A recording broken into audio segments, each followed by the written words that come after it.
The Radical.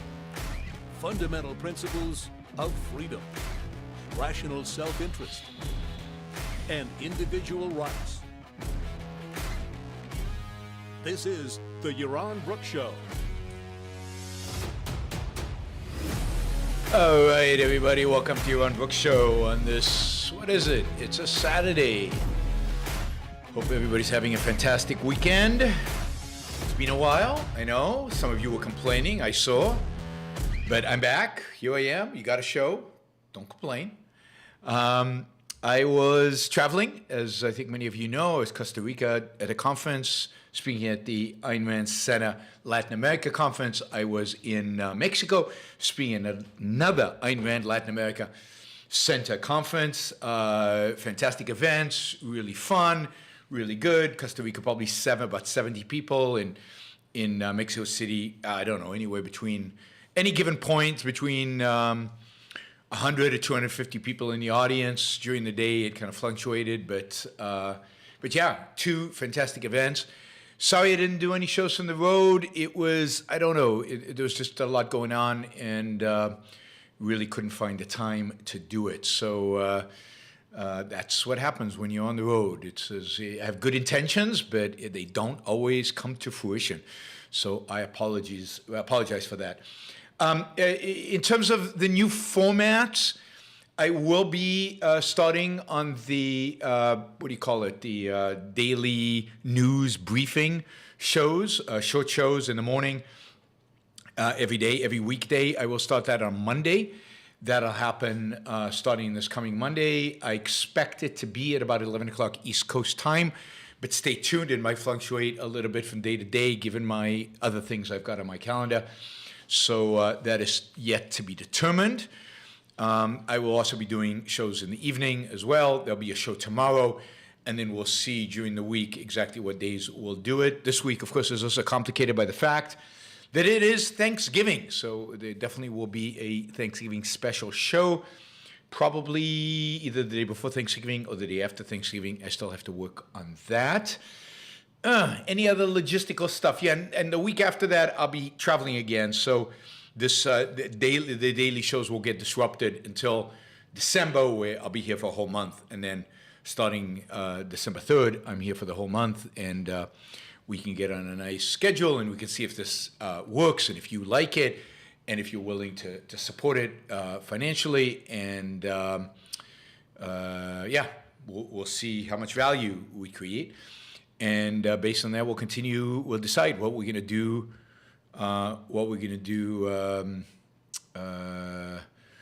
next year. All right, let's see. Today, we're going to talk again about FTX. I know, God, I mean, I already did a whole show on it. Why would I do another one? Because this is the gift that keeps on giving.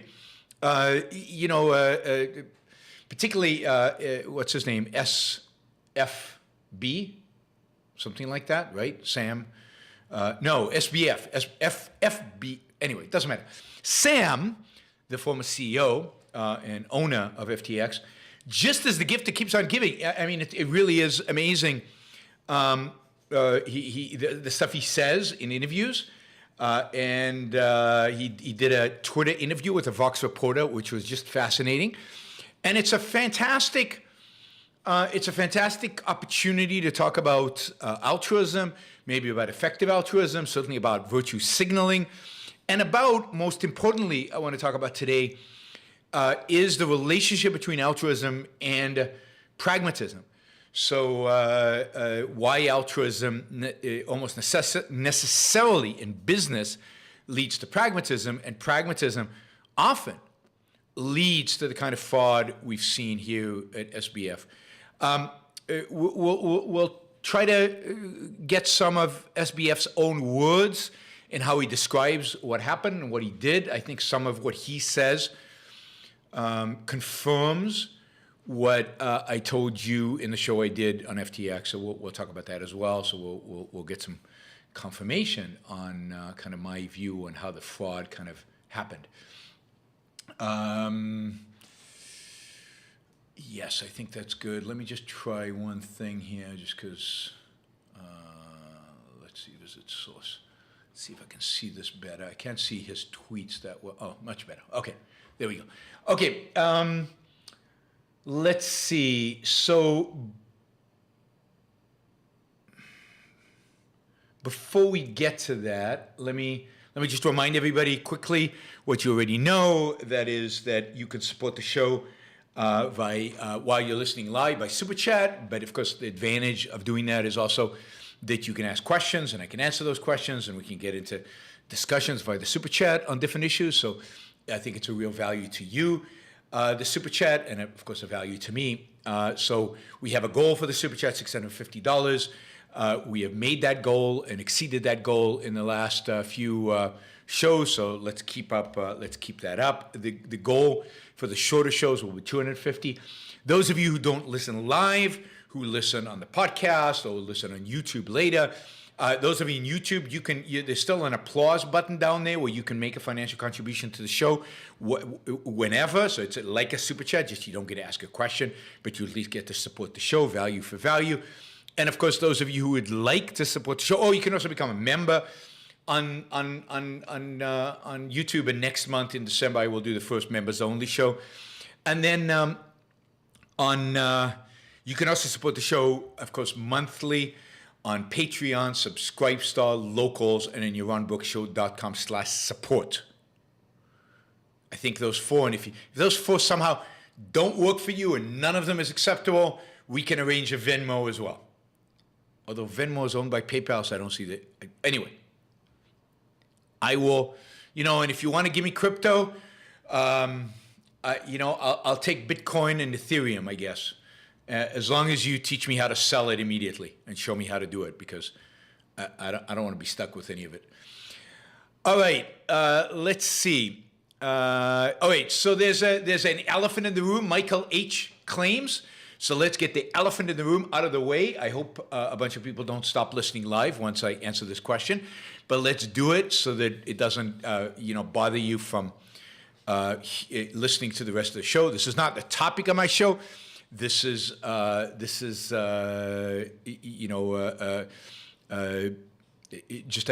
Michael has asked a Super Chat question, even though it's only $10. We'll get it out of the way quickly so that it is not, bothering you. What does Yaron think about what you might say? About the fact that the Daily Wire, the outfit that has today Ben Shapiro and Jordan Peterson and Matt Welsh and God, every religious conservative on the planet as its host, has just bought an option. Now notice it isn't making Atlas Shrugged. It's bought an option to buy. It's a 1-year option to buy the right to make Atlas Shrugged. So there are a lot of steps that have to happen between now and then. Oh, and Cook says, don't forget Clueless Candace. Yes, of course, there's Candace Owen on there as well. So there's a lot of, so just to explain this to you, they bought an option. What an option says is that they, a year from now, will be able to buy, or anytime during the year, they will be able to buy at a set price the right to make the movie, but they can also walk away from it. They've paid the option price, and they can walk away with it. During that year, the rights to make the movie can't be sold to anybody else. They have the exclusive option to do this. Why do people do this? Why do they buy an option and don't just buy the right to make the movie? Basically because they want to go out, and this isn't a movie, this is a TV series. So this would be a TV series that would be streamed. Why do they buy an option and not outright just buy the right to make a movie? Because the option is cheaper, significantly cheaper, and it gives them time to figure out if they can make it. Can they find a writer? Can they find actors? Do they have the capital? Is this reasonable? Is it going to make money? A million different things involved in going from saying I want to make a movie to actually making it. So first, everybody's blood pressure come down. Nothing's happened yet. Nothing's going to happen anytime soon. Maybe sometime in the next year, we'll take a next step. But options on Ayn Rand's materials are sold all the time, and almost never does a movie actually get made at the end of that. So that's one issue I just want to resolve in terms of just the process here. The process, there's still a lot of money, a lot of time, a lot of stuff that has to happen between now and an actual TV series. Second, the big concern is, of course, these guys are religious conservatives. What kind of a series are they going to make? Well, probably not a very good one. Certainly not philosophical, right? Philosophically. The series is likely to be likely to focus on, and if you heard the CEO of the Daily Wire talk about this, this is his understanding of what the novel is about, and this is what I think they'll focus on, likely to focus on economic freedom, divorced from any kind of philosophy, any kind of philosophical foundation, any kind of philosophical outlook. This will focus on the evil of socialism, the evil of government intervention, the evil of regulations, the evil of taxes. Who knows? But it will focus on something like that, and the solution to that is, quote, free markets, right? And the Galt's speech, to the extent that there is a speech, will be limited to some economic advocacy for limited government in the realm of economics, and I don't expect more than that. So it's not going to be a deep movie. It's not going to be a TV series. It's not going to be a philosophical TV series, particularly philosophical. I think the heroes will be knocked down a little bit in a sense that it's unlikely that, that it is unlikely that the heroes will be presented as philosophical heroes. I certainly don't think Reardon's whole affair with Dagny and his relationship with the wife is going to be presented positively. Again, these are religious conservatives, so it's unlikely. So it's going to be a massive mixed bag, and if you expect a philosophically great movie, it won't be. I do think, though, that the production values will be good, that the production values will be much higher than the movies that try to stick with Ayn Rand's philosophy, but production value was so bad that who cares what the philosophy actually said. I think here the production values will be high. I think Daily Wire won't do, I think this is they perceive this, if they do it, as a big deal, as their premier product for their streaming channel, and therefore I think they'll invest a lot of money and they'll make this from a production values perspective. I can't tell you if the writing is going to be good or anything like that, but the writing probably won't be good because they'll be conflicted between free markets and a philosophy they don't agree with. So it will really be focused on, so it really will be high production value, mediocre or bad philosophically, and will present a free market perspective. Ayn Rand's wishes for a movie of Atlas Shrugged, and I think this applies to TV series, were always that it sells the book and get it done. The quality doesn't really matter. Nobody's going to be able to do it anyway other than Ayn Rand. Just get it done. That was her perspective. Good perspective, bad perspective. I don't necessarily agree with Ayn Rand, but that was her perspective. And that, I think, is the reason why this sale went through. It's a fulfillment of her wishes in that sense. I do think that the one issue the movie makers are likely to stay away from, I hope, and I think that there's good reason to believe that they will, is I don't think they'll try to pretend that Ayn Rand was religious. I don't think they'll try to pretend that religion is the salvation. I think they'll stay away from that. I think they have enough integrity to stay away from that. I mean, that's a strong statement, but I have reason to think that. We will see. We will see. We'll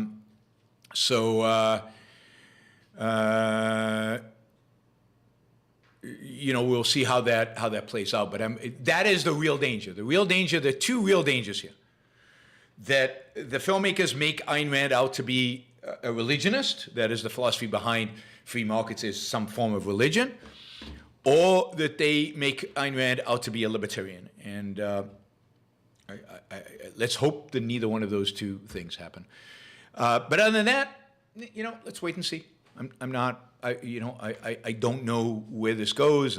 I doubt that they will want any kind of philosophical guidance from the people at the Ayn Rand Institute or for real objectivists. I think they're going to have a hard time finding a good writer. I think they're going to have a hard time finding just people to participate in the project that'll be good. I don't think money will be the problem. I think it's just talent will be the problem. Now, we will see. We will see. Maybe I might very well be wrong about all of that. Okay, so now that's off the table, Michael. You can now breathe a big sigh of relief and focus on the actual topic of today. All right, so let's jump into SBFs. This is Sam, SFB, sorry, Sam something. It was the CEO of FTX that just went bankrupt and didn't just go bankrupt, but it is quite evident that fraud was committed, that customer accounts and assets were used in inappropriate ways, that accounts were mingled between FTX and Alameda Research, that customer assets, in spite of being promised that they were there and they were not being used, were clearly being used for speculation by Alameda, who ultimately lost much of it. There's at least $1 billion hole, potentially up to $8 billion of a hole. A lot of customers are going to lose their money. A lot of the customers are small. A lot of the customers are retail. Some of you might be customers. I don't know. Now, we went through the whole bankruptcy story. We went through about what happened at FTX. We went through about how this kind of financial fraud usually happens kind of in a step-by-step way. And it is interesting that, today I don't want to focus on that. What I really want to focus is on SBF's philosophy and how that relates to altruism and how that relates to pragmatism. Because at the end of the day, what SBF is a pragmatist, pragmatism is kind of what led to exactly this. So we will get to that. Ragnar, thank you. Ragnar just stepped in with $100. I really appreciate that. Let me just see. Here it is. Let me see if I can find the actual exchange.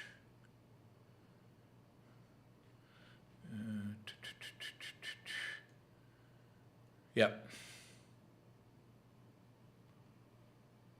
Right. So this is kind of I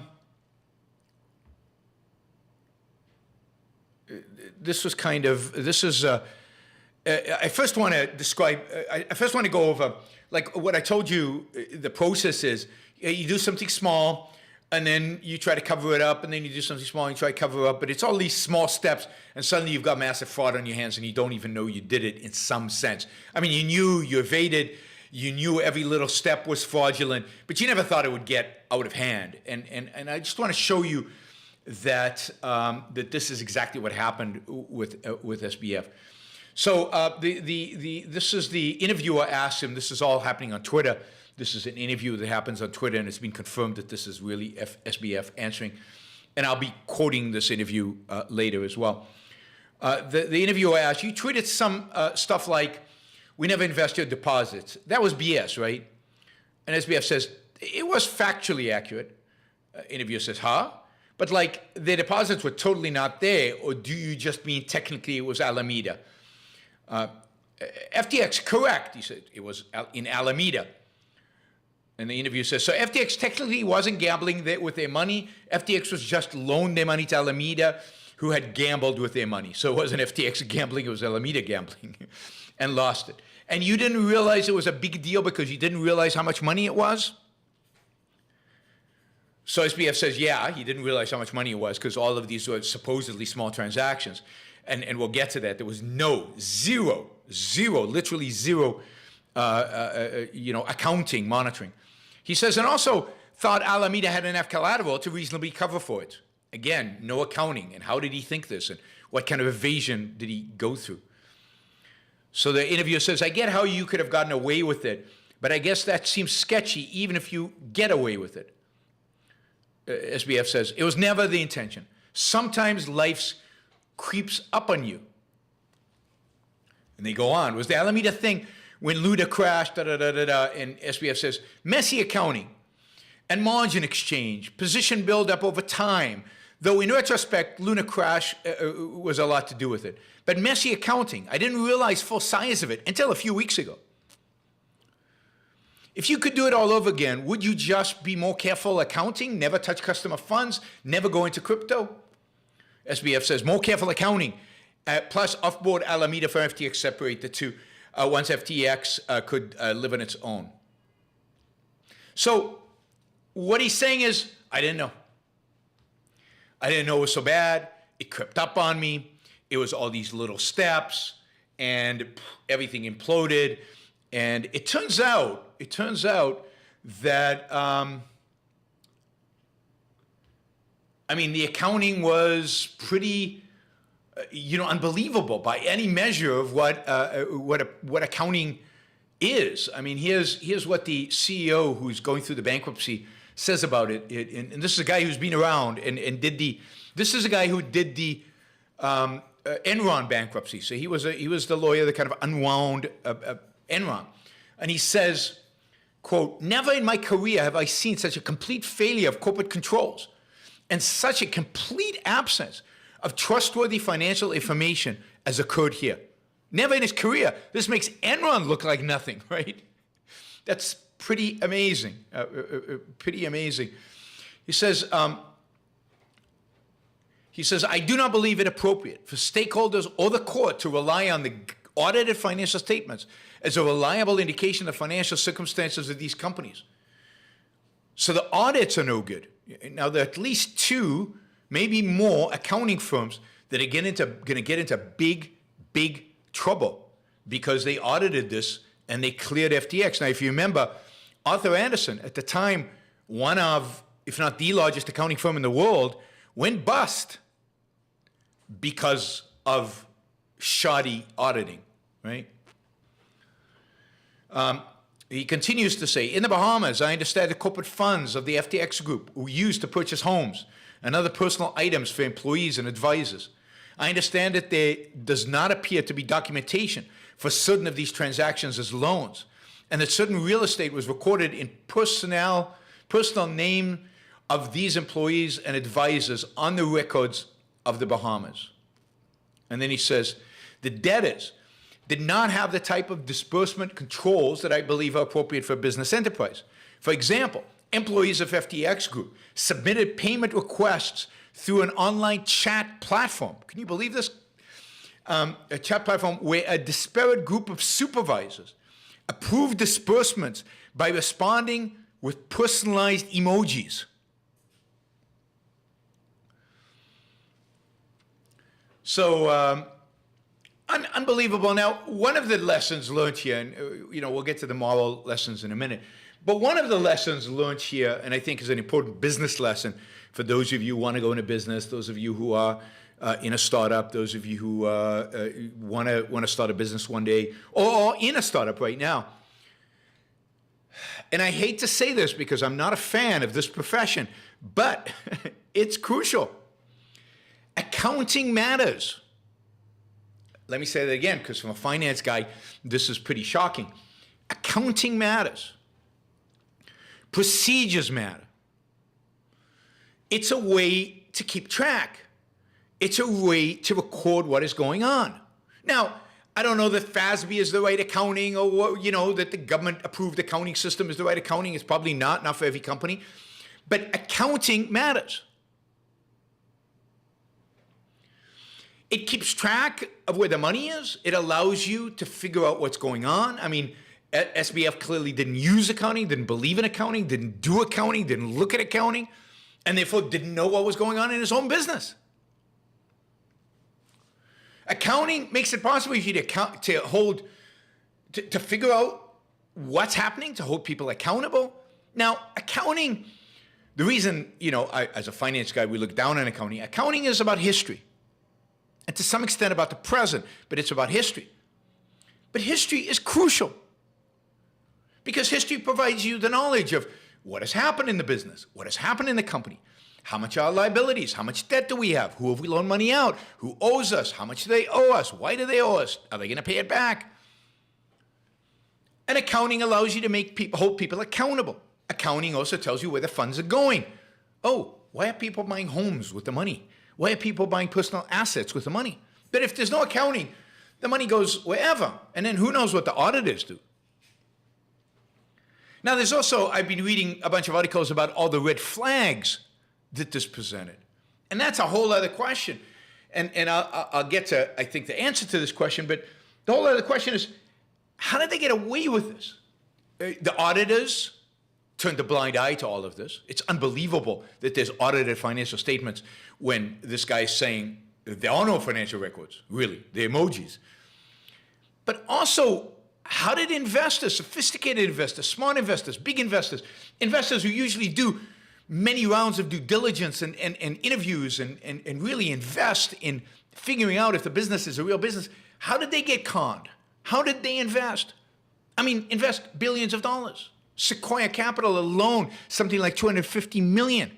This is a really sophisticated company. How did they do it? Why did they do it?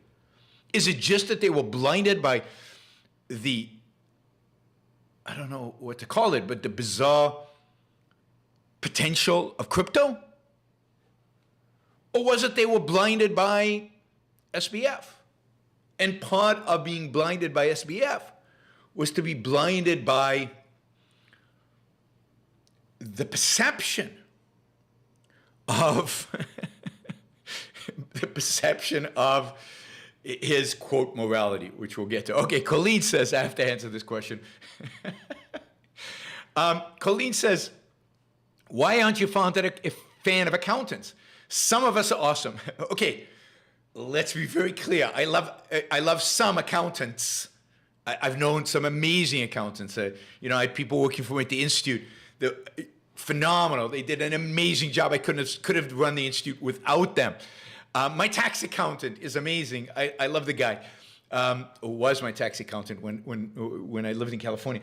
There's some amazing accountants out there. Cool. And I love accountants. Why don't I like accounting? I mean, of course I love accounting. So the reason I, we in finance look down on accounting is because it's just the past. Who cares about the past? We're all focused on the future. What we want is the future. Finance is about making money, and accounting is about how we made money. Well, how we made money is less important than how we're going to make it in the future. But of course, that's not true. None of that is true. In order to make money in the future, you have to understand how you made it in the past. The only way to understand how you made it in the past is to understand accounting. One of the reasons I say I don't like accounting is because I think that the accounting, many of the accounting rules and regulations are arbitrary. Many of them are dictated by an arbitrary set of ideas that come down from regulations and come down from the fact that all companies have to use FASB accounting instead of having a market determine what the ideal accounting system would be. I find accounting often frustrating, but so I always, for example, had one column of accrual accounting and another column of cash accounting because I like to see things as cash and as accrual, both.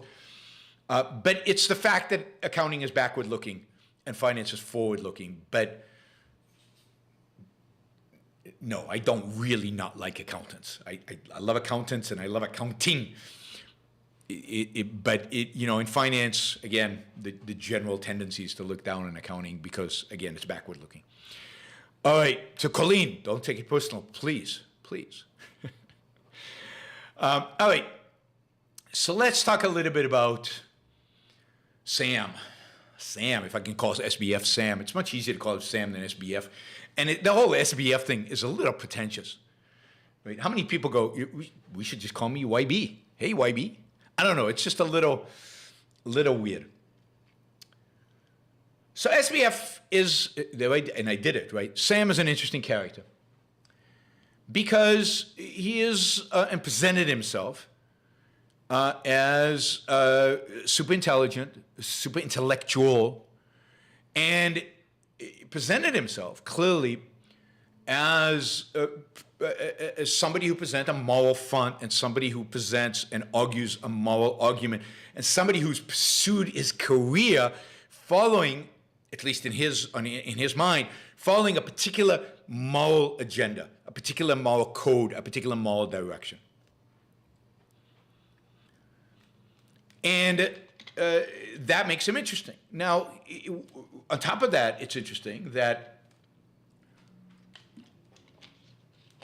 both of his parents are Stanford professors, law professors. It turns out that I think it's his mother is a real philosopher of law. I don't know if she has a philosophy degree, but she writes a lot about philosophy of law. She is a utilitarian. She is an explicit moral stand vis-a-vis utilitarianism, and advocates for it and is quite engaged in it. It's also true that Sam was heavily influenced by the effective altruist and Oxford philosopher Will MacAskill, who is one of the leading lights in the effective altruism movement. And that MacAskill's views had a profound impact on Sam and on the business, the direction he took his business, and the fact that he even founded his business. I think I said last time, Sam got his degree in physics at MIT, so obviously a super smart guy. And he worked for an investment firm, but why did he go into investments? I mean, here's somebody who says he's committed to ethics, who's committed to effective altruism. And you would think that somebody in a conventional sense, in the sense in which we understand ethics today, would not go into finance. Finance, after all, is a self-interested endeavor, is perceived by most of the culture and by most ethicists. It is not productive, again, perceived as such by most ethicists, by most altruists. Finance is just making money off of money and therefore about getting rich and nothing much more than that. It has no, quote, social value. Sam's original company, the Alameda Research Company, what it did was arbitrage prices of Bitcoin across different exchanges. According to conventional wisdom, not very wise, by the way, arbitrage does not serve any social purpose. It doesn't benefit society. It doesn't benefit people. So why would somebody who is explicitly a utilitarian, explicitly an effective altruist, do this? Now, just to give you a sense of effective altruism is the idea that altruism is, that is, living for others' well-being, charity, helping those in need, particularly those who are really in need, the very poor people in Africa, people who are really suffering. That is your primary moral purpose in life. It's to help, if you could send all your money to Africa, that's what you need to do. So it's helping other people, and your whole moral, ethical orientation is towards helping other people. It's altruism.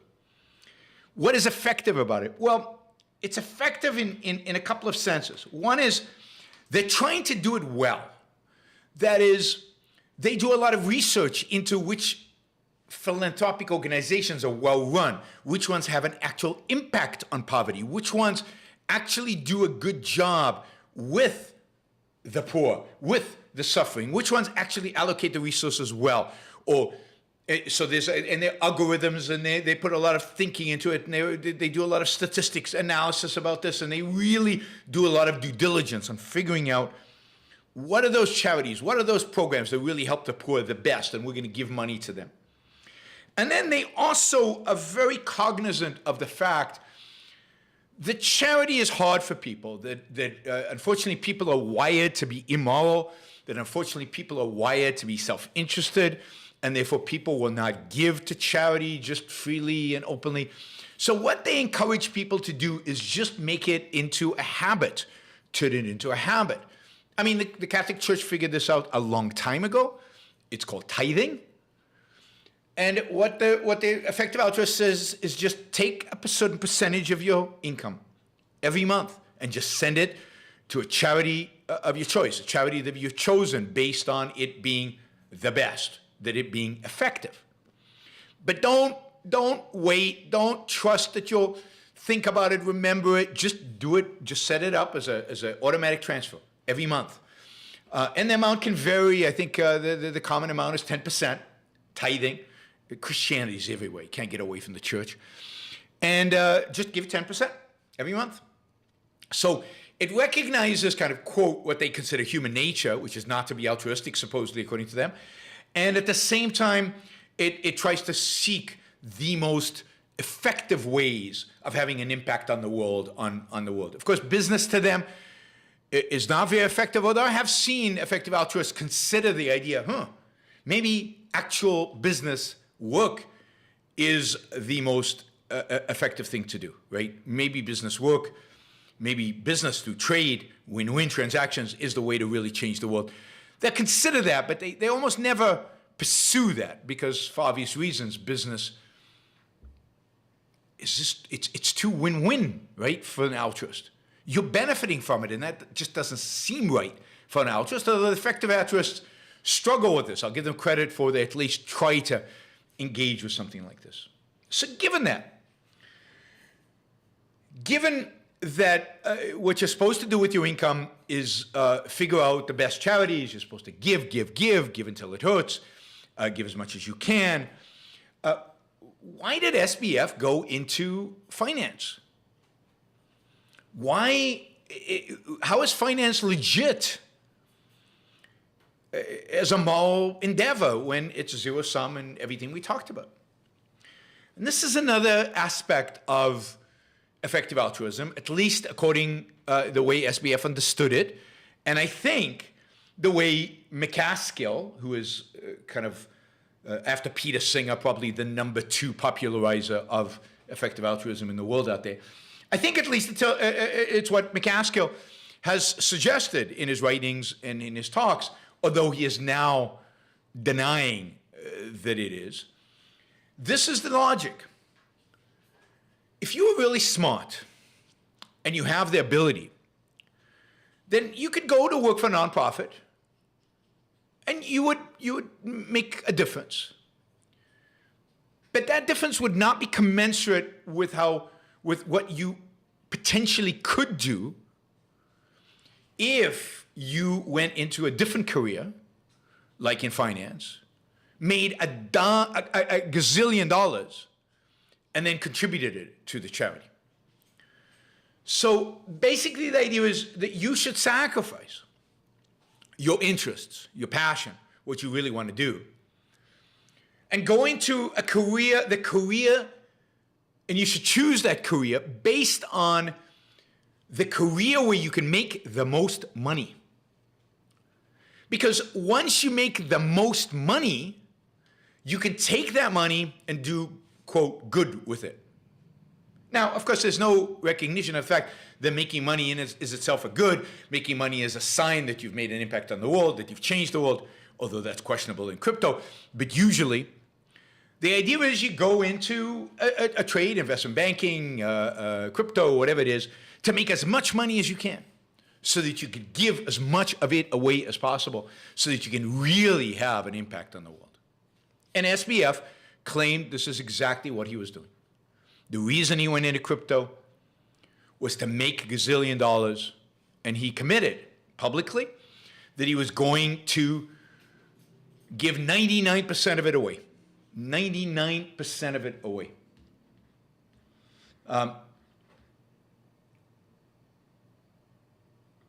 This is him. You know, he signed, you know, the Giving Pledge. This is a program initiated by Warren Buffett and Bill Gates that gets billionaires around the world to sign a pledge that they're going to give at least 50% of their income to charity before they die or when they die or whatever. This is what Bankman-Fried wrote in his Giving Pledge. He wrote, quote, "A while ago, I became convinced that our duty was to do the most we could for the long-run aggregate utility of the world. And in the case of somebody really, really, really smart,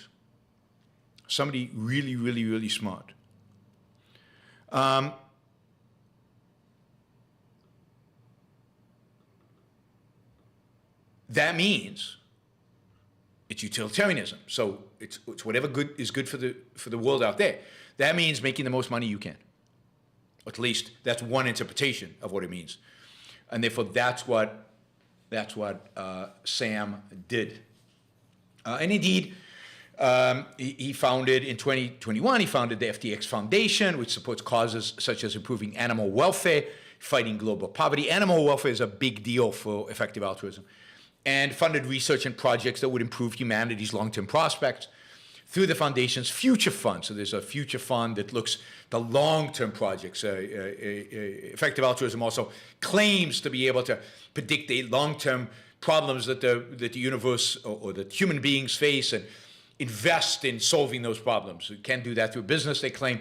This is why we invest in charities that think long-term in ways that business can't. So he was actually doing it. He gave huge amounts of money to charity. I mentioned last time that he also was very, very, very involved in the Democratic Party and in politics and giving huge amounts of money, all from the same perspective of trying to have an impact on the world for the good.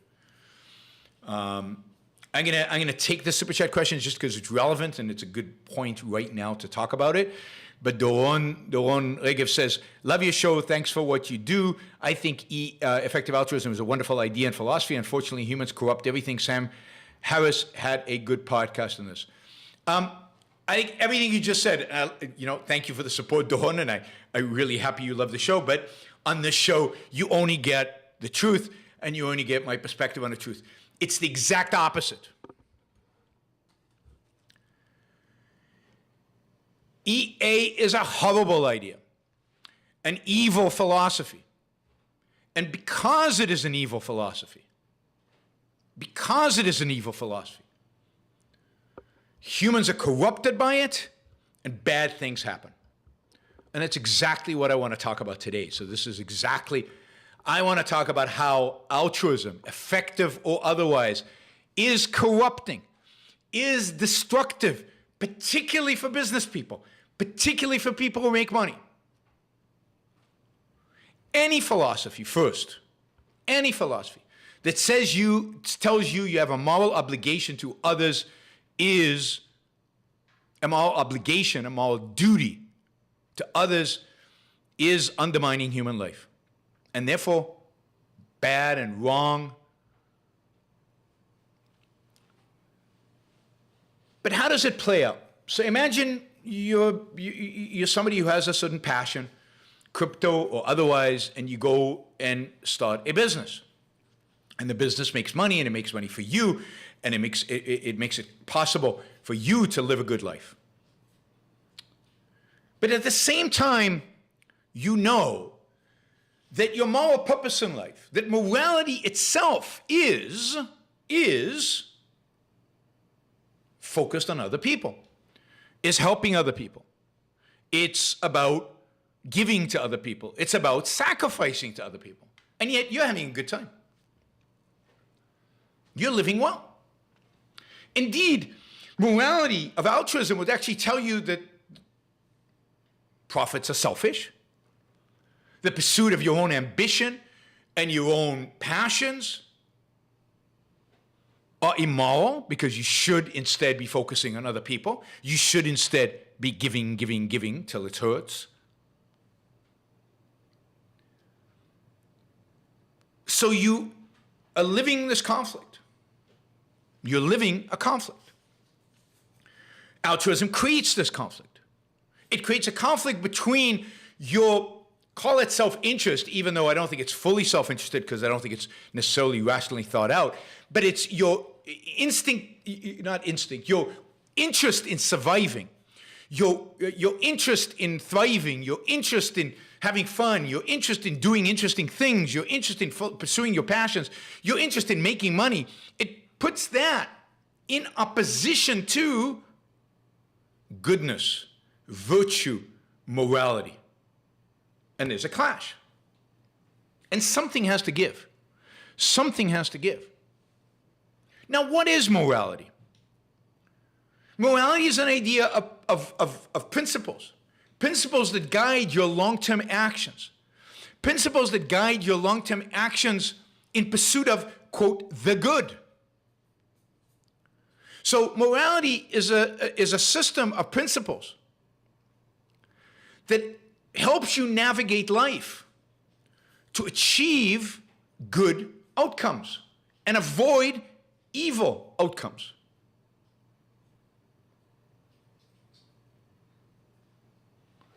And so it's a crucial part of human life. You cannot have life. You cannot succeed in life without some moral guidance. But if that guidance is other-oriented, which is what effective altruism is, it orients your morality to others. It tells you that the good is what's good for others. And therefore, the principles by which you live must be oriented towards good for other people, not good for you. So EI is an obligation, Dawn, whether you see it or not. And it's not an informed choice to help others in an effective way. It's a moral obligation to help others in a more effective way. Now, the fact that they put out lists of better charities and worse charities, great.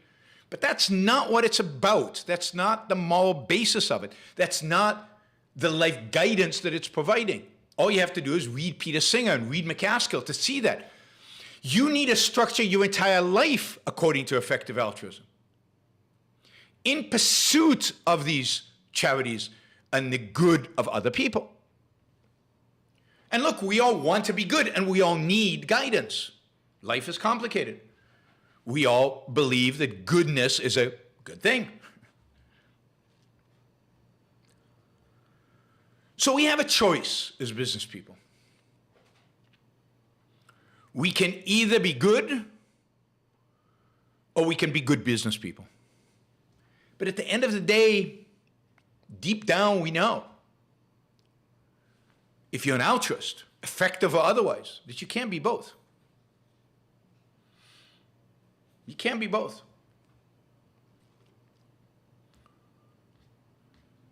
So it's either morality or it's profit. And morality here is the morality of altruism, the morality of otherism, but it also includes, as part of that, kind of the standard code of morality. Don't lie, don't cheat, don't deceive your investors, all those things, partially because you want to be able to help other people. So when you give up morality, what you really give up, and it's not that they think, oh, I shouldn't be moral. It's that practically, in order to make a profit, they realize that they can't be consistent with their morality. So it gives slowly. And what they adopt is pragmatism. What they adopt is a view of, look, everything I do is immoral. So the real question is, can I get away with it? Or, what really matters is success. I don't need principles for success. Principles, but if I followed principles, I'd have no business. If I followed principles, I wouldn't pursue profit at all. If I followed principles, then there is no business, there is no profit, there is no income, there is no pursuing my passion, there is no living a great life. And I want to live a good life. So they chuck altruism. But they don't just chuck altruism, they chuck principles altogether because they don't have a morality that's an alternative to altruism. There's altruism and there's pragmatism. And pragmatism is the idea that principles don't matter, that you can't plan long term anyway, so why think about the long term? That principles ain't effective, so just do what works. Do what works in the short run. Whatever you can get away with is okay. Now, of course, nobody will actually admit to actually holding that kind of perspective. But that's a perspective, I think, that many businessmen hold. And that is the kind of perspective that every businessman I know of who's committed fraud, this kind of fraud, held. And in Sam Beckman-Fried's case, this is exactly the perspective he has. He tells everybody morality is important.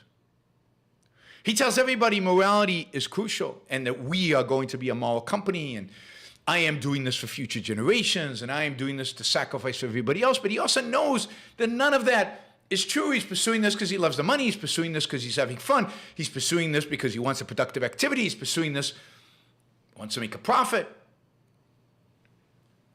But morally, he's supposed to be divorced from all that. Morally, he's doing this just to benefit humanity. But that's impossible. You can't actually hold in your mind a position where I need to really sacrifice, but I'm having fun, so I'm going to make a lot of money. It doesn't work. Something you have to give up, either the making a lot of money or the moral beliefs. And you don't completely give them up. You just compromise with them and compromise with them and compromise with them until you become a full-fledged pragmatist and do whatever's expedient at the moment. And if you listen to Fried's interviews, it's exactly what happened. Now, of course, the alternative, as I think you know, is a morality of rational egoism, and that's for another time to describe that, but there is an alternative. There's a morality that actually says your duty is to yourself, and duty is the wrong word, but your responsibility is to yourself, your responsibility is to your own life, your responsibility is to your own flourishing, and ultimately to your happiness.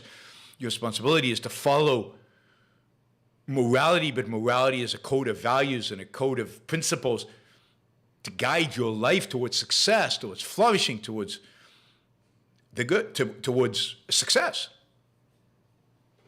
not towards defeat. But rational egoism is not known, not practiced, not discussed, not debated, not advocated for by anybody really, other than Ayn Rand. It's certainly not a presence in the culture. So somebody like SBF, when they think about morality, all they have is altruism. Or all, well, that's the excuse anyway. Now again, so they have altruism, but they don't, because altruism is not practical. So let me say that again. Altruism, effective or not, is not practical.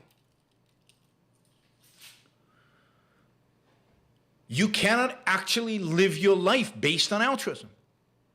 Altruism is the philosophy of death, not a philosophy of life. How much should I sacrifice to others? More and more and more? I'm still alive. Other people are still suffering. I'll have to sacrifice everything. The logic of altruism is a logic of death. The logic of altruism is anti-life.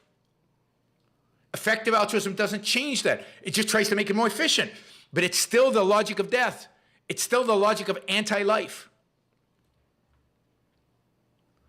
And therefore, people rebel against it. And what happens then is you become cynical. What happens then is you use morality for PR purposes. What happens then is you pretend to yourself that you're good while you're doing bad things, while you're doing things that you can get away with. a whole concept of morality, including the good parts of morality, be honest, don't cheat, go out the window. And this is exactly what happened with SBF. So for example, this is from the interview. The interviewer says, I've sort of putting together a picture where you don't believe anyone is doing anything for good reasons. You don't believe the good guys are good. So why not make it big, and then be the ones who get to decide what good is? And if you have to do sketchy stuff along the way, everyone else is doing it too, and plenty of them are worse, and people still like them as long as they win. And he says, SBF says, what we're left with at the end of the day is only the rich can invest. You know, I don't know what invest means, but only the rich are players, right? Only they can make or lose money. And there's some truth to it, but it's also true that I didn't want to do sketchy stuff. Of course not. He had this moral thing in the back. There are huge negative effects from it, and I didn't mean to do sketchy stuff. Each individual decision seemed fine, and I didn't realize how big their sum was until the end. This is typical of pragmatism, because there's no principle. It's like every lie I told was a little lie. It didn't seem to have a lot of consequence. It's just a little lie, and then another little lie, and then only when I looked at the whole confluence of lies did I see, oh wow, that's a big thing. But this is not, according to what Doron said, humans corrupt everything. I mean, all there is humans. Humans can't corrupt everything. And look at human achievement to know that that's just not true, that humans corrupt everything. This is Sam Harris's malevolent view of the world. Humans are what there is. You deal with human beings as they are. And you have to have a judgment about human beings. See, if there's a system that says this is morality, but human beings, there's something different, they don't matter. Well, where does this morality come from?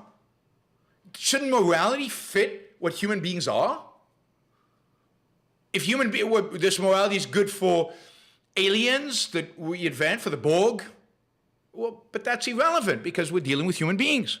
Sam Harris should know this, because Sam Harris knows that morality doesn't come from a god, it doesn't come from some spiritual, mystical thing.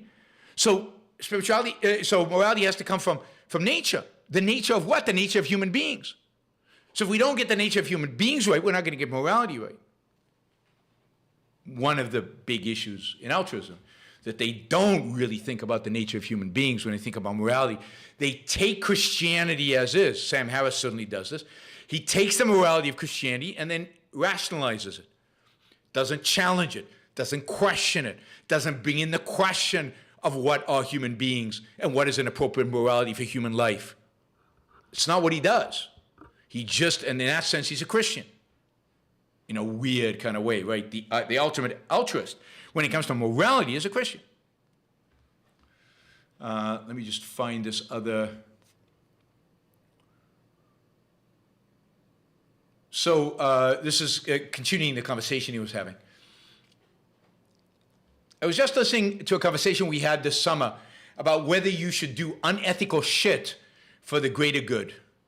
SBF says, what did I say? You were like, no, don't do unethical shit. Like, if you're running Philip Morris, no one's going to want to work with you on philanthropy. Huh? SBF says. And there's a risk of doing more harm than good. But even if you subtract that out, pretty not worth it. Yeah. I was trying to figure out if that was kind of PR, off-the-cuff answer. SBF says, man, all the dumb shit I said, it's not true, not really. So here's the question. In a utilitarian world where you're trying to maximize utility for others, not yourself, is it okay for you to do unethical things if other people benefit from it?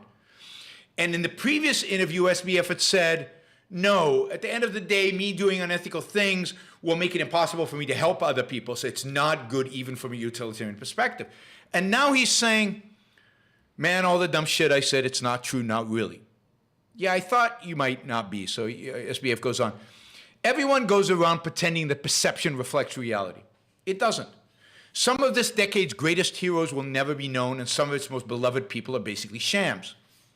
So the interviewer says, so you kind of don't believe in like, quote, doing ethical shit as anything other than a judgment we bestow upon the losers. SBF says, a month ago, CZ is the guy who runs Binance, was a walking example of don't do unethical shit or your money is worthless. Now he's a hero. Is it because he's virtuous or because he has a bigger balance sheet? And so he won. And you see, there's the pragmatism. What matters is the big balance sheet. What matters is expediency. Morality doesn't matter. Pragmatism is cynicism, right? Morality doesn't matter. What matters is the big balance sheet. Because the big balance sheet can do stuff and the small balance sheet cannot. So the interviewer says, so the ethics stuff, mostly upfront. People will like you if you win and hate you if you lose, and that's how it all really works. Notice also, by the way, the second-handedness, right? What matters is what people think of you. What matters is perception, not ethics, but perception. So again, the question is, ethics stuff, mostly upfront. People will like you if you win and hate you if you lose, and that's how it all really works. And SBF says, yes. I mean, that's not all of it, but it's a lot. The worst quadrant is sketchy plus lose. That's the worst thing. The best is win plus sketchy or not. He has question marks. Clean and lose is bad, but not terrible, because you at least stayed clean. But winning is implied by this, whatever. And it says, you're really good at talking about ethics for someone who kind of saw it all as a game with winners and losers. And SBF says, yeah, I had to be. It's what reputations are made of. To some extent, I feel bad for those who got fucked by it. But this dumb game we woke Westerners play, where we say all the right shibolts, and so everyone likes us. And that's the virtue signaling. So at some point, the pragmatist knows that he has to pretend to be a good guy. He has to pretend to have ethics, even though he knows deep down that he has none. Because other people matter. So he virtue signals. He says the right things. He does the right things. He gives to the right charities. He has the right friends. Notice that what matters is other people, both in terms of who he sacrifices to, who he gives to, but also in terms of how people perceive him. That's what matters, not his own perception of himself, not what he actually does, not whether he's living a good life or not whether he's pursuing his own values or not, whether those values are rational or not. What matters is others. Others in terms of sacrifice, but others also in terms of perception. That's all that matters. You are empty. You are nothing. You are meaningless. This is effective altruism. This is the impact it has. This is the result it has. This is the result it must have. Altruism is other-centered. And other-centered ultimately leads to being other-centered in everything in your life. In everything in your life. As Ben says, Ben in the chat says, this sounds like James Taggart and his friends. Absolutely. Absolutely. This is the villains of Atlas Shrugged. And you know, people say, oh, there are no people like that, really. And here it is. Sam is exactly one of those villains. What will others think of me? I have to say the right things. I have to do the, quote, right things. But I don't have to be moral, not really. I just have to say the right things. Not even by the morality of my own, by the standards that I claim to uphold, I don't have to really be moral, because I can't be. Nobody can be moral. Nobody can actually be an altruist. Not consistently. I mean, you can be an altruist, but you can't be consistently an altruist. You can't be an altruist all the way. You have to compromise somewhere, and that compromise keeps creeping and keeps getting bigger and bigger and bigger and bigger. And I'm not going to compromise on what I say or how much charity I give out because how people look at me. I'll compromise on honesty. I'll compromise on things like that.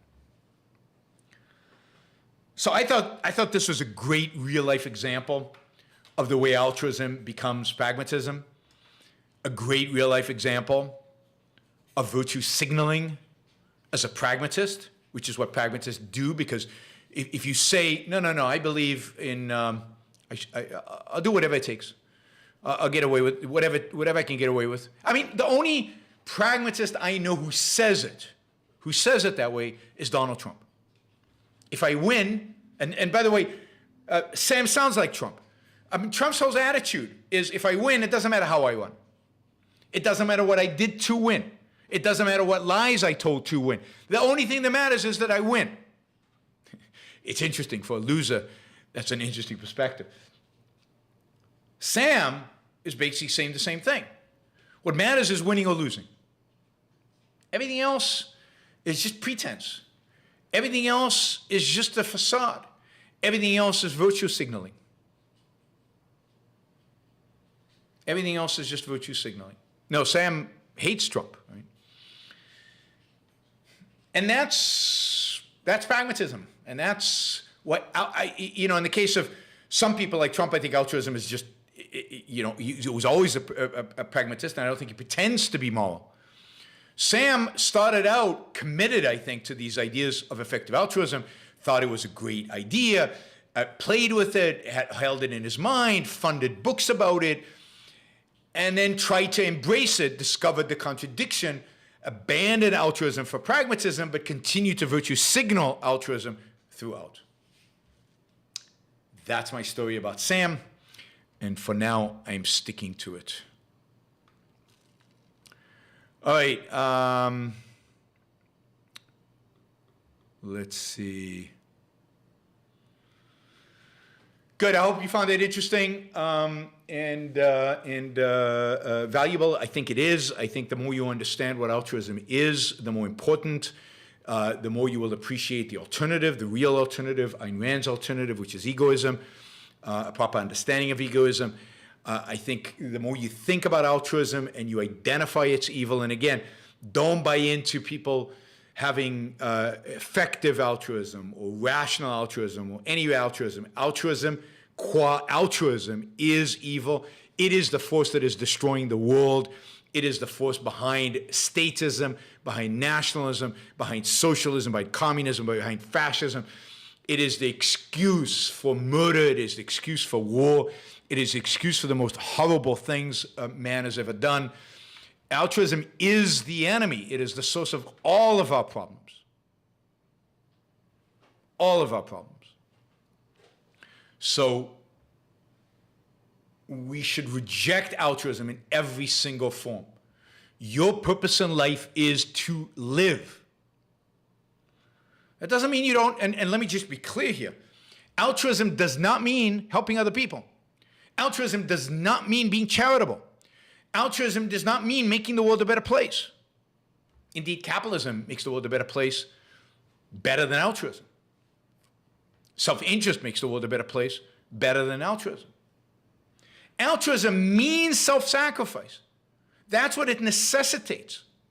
It means being selfless. It means ignoring your own values. It means ignoring your own well-being. It means helping other people at the expense of you. Why do that even a little bit? Why hurt yourself even a little bit? Why move away from life and towards death even a little bit? You can be charitable and an egoist at the same time. But you better know why you're being charitable. It better be rational. You better will have figured out what are the benefits to you and to the world in which you live for you, for the charity that you do. Charity is not being kind. It's not opening doors to old women. It's not helping an old woman across the street. It's not caring about the poor. That's not what altruism means. It means otherism. It means your whole entire moral orientation in life is towards the well-being of other people.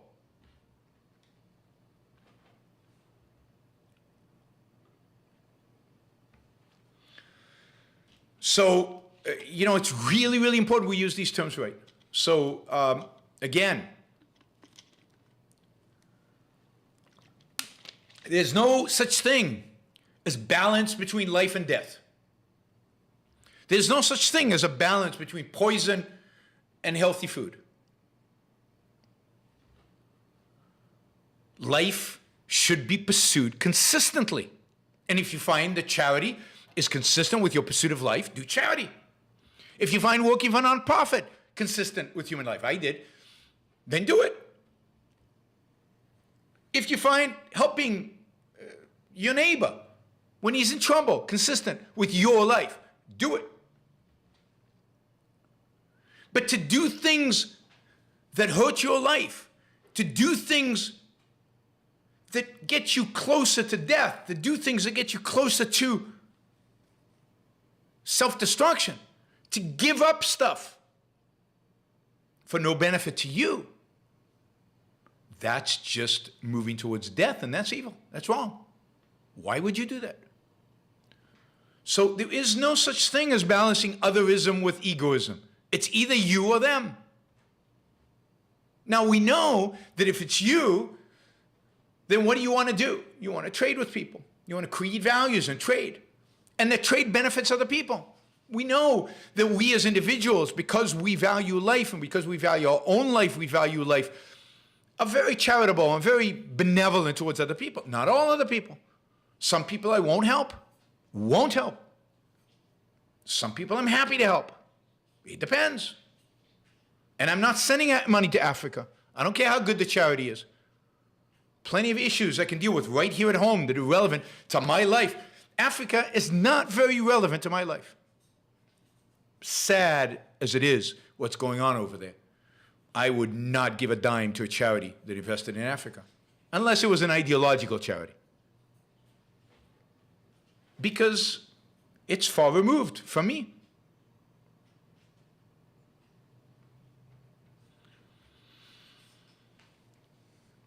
But effective altruism is not about, it's altruism. They want to pretend that it's all nice, it's about choosing the best, but that's not, that's just the effective part. But what about the altruism part? What about the question of whether you should even give to charity? Is charity, qua charity, worthwhile doing? And how do you determine it? By what standard?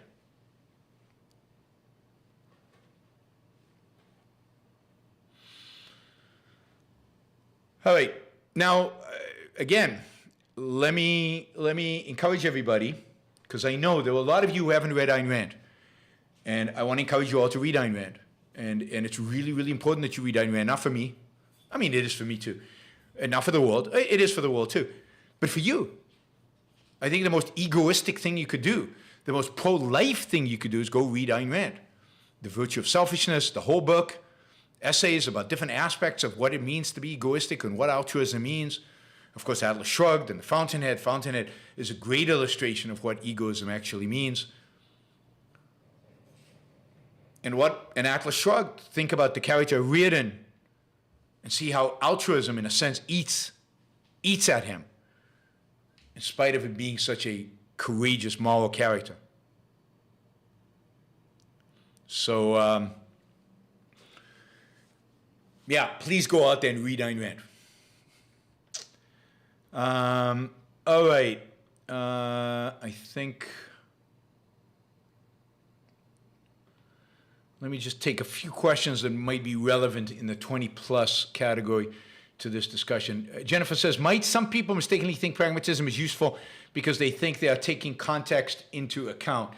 That's not pragmatism. Pragmatism is a philosophical system and a particular approach that people take. You can see it again in kind of the statements. Again, I think the most explicit pragmatist I've ever seen anyway is Trump. It's the approach of, as long as I can get away with it, it's the approach of, it doesn't matter, expediency, short-termism, lack of any principle.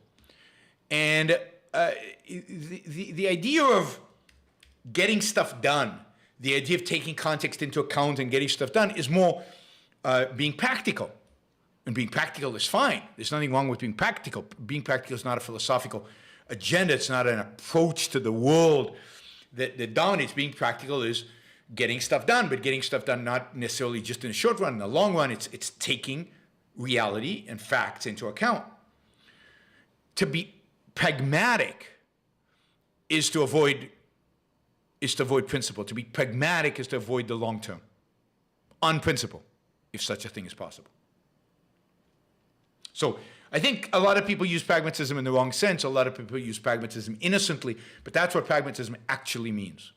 As the pragmatic philosophers, who are almost all American, Dewey, James, a couple of others whose name I can't remember, but Dewey and James are certainly among the most important of the pragmatic philosophers. Remember that Dugin, when I did that show on Dugin, the Russian philosopher, of all the philosophers, modern philosophers, the ones he really liked were the American pragmatists.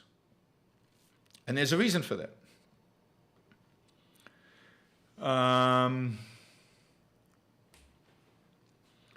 Mr. Matt says, the details surfacing from the story also seem to highlight the problem of cronyism. One example, SBF has been meeting with SEC Chairman Gary Gensler while running a Ponzi scheme. Would love to hear your thoughts. Yeah, I mean, there's no question that this has a lot to do with cronyism. Of course, again, lack of principle on both sides here. But not just with Gensler, and there's a real question of whether he was bribing any of the regulators. Gensler, there's some questions being raised around that. But more broadly, SBF spent a lot of time with politicians, a lot of times lobbying, and I'm always suspicious of politicians that spend a lot of time, a businessman who spent a lot of time lobbying. I think it's a sign that that something is very, very, very wrong with the businessman. Something that often, Enron, the guys at Enron spent a lot of time lobbying. Now, notice here too that here's what SBF has to say about this lobbying. Let me just find what he says about lobbying. So this is the interview again. You said a lot of stuff about how you wanted to make regulations, just good ones. Was that pretty much just PR too? SBF says, there's no one really out there making sure good things happen and bad things don't. Usually, there's only one toggle. Do more, do less. Yeah, what I said was just PR. Fuck regulators. They make everything worse. They don't protect customers at all. So the interviewer says, does seem like some kind of consumer protection would be good though. Like maybe regulators can't deliver it, but sure does look like customers lose their shirts a bunch. SBF says, agree on both. It would be good, but regulators can't do it. And the interviewer says, and you couldn't do it. And CZ sure isn't doing it, so who? SBF says, they can't actually distinguish good and bad. This is regulators. Just do more business or do less business. And put up more moats versus put up fewer moats. No one will. But you want to know the truth? No one's doing it in the rest of finance either. Or for that matter, other areas that are regulated. The FDA isn't helping. The giant crackdown on big tech has no point, a goal, a philosophy behind it. OFAC, that's the Office of Foreign Stuff, is slowly undermining U.S. interests globally and is the single biggest threat to U.S. being a superpower, which is BS. ESG has been perverted beyond recognition. So you can see here that even his lobbying for regulation was from a cynical perspective. Which is, again, this is what altruism leads to. See, altruism leads to the cynical perspective of human nature. Altruism leads to the cynical perspective of human beings.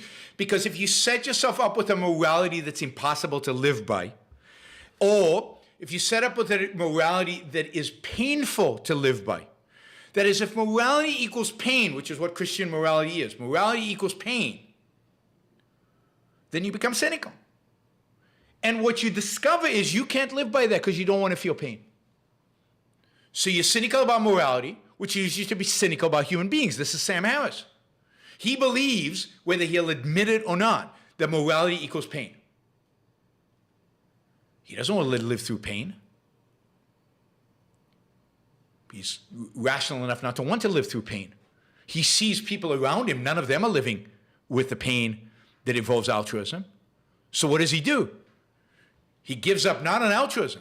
No, you never question altruism. Nobody ever in our culture questions altruism. This is why I say they're all Christians. They don't question it. They take it on faith. So what do? They don't question altruism. They question human nature. And that's exactly his comment before that Dawn told us, right? Humans corrupt everything. Altruism is beautiful. Humans corrupt it because they can't live up it. If only they were willing to sacrifice. If only they were willing to suffer.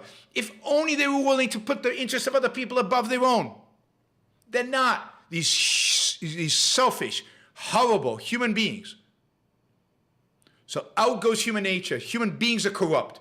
The morality, ooh, that's beautiful. That's perfect. That's wonderful. God gave it to us. Not in Sam Harris's perspective. It's somehow we got it. That's just right there. Don't question it. It's good. Humans, that's the problem. Now, there has to be something wrong there because morality is a guide to human life. If human beings can't follow the morality, isn't the morality the problem? Isn't the morality a problem if human beings can't follow it? Of course the morality is the problem.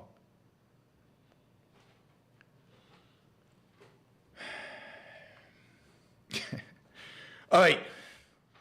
I'm getting all excited, but that's good. This is good stuff. Dawn says, "Thank you again for clearing this up. I hope I helped clear it up." Whoops, I clicked on the wrong button. Thank you again for clearing this up. I always learn something new when I listen to your show. Thank you, Dawn. I really appreciate it. I also just bought all of Rand's books. Keep up the great work. Good. So read the books, and then we can have, we'll follow this up as you're reading with questions that come up from it. But I think you'll find that reading the book will change your life. Change your life because it's so different. It's so revolutionary. It's so challenging to everything else out there. It's so challenging to the Sam Harris conventionality. Sam Harris is conventional. All right. Let's see, we got tons of super chats. So if we could limit from now on super chats at $20 or more, just because, there's so many, it's going to be really difficult for me to get through all of them today. But thanks, everybody. Rob says, awesome show. Thank you, Rob. And Richard says, just to celebrate the first time I was available for a live show, I had to run to the store, so you're grocery shopping with me now, okay? Yeah, that's cool. Thank you, Richard. Really appreciate it. All right, let's see.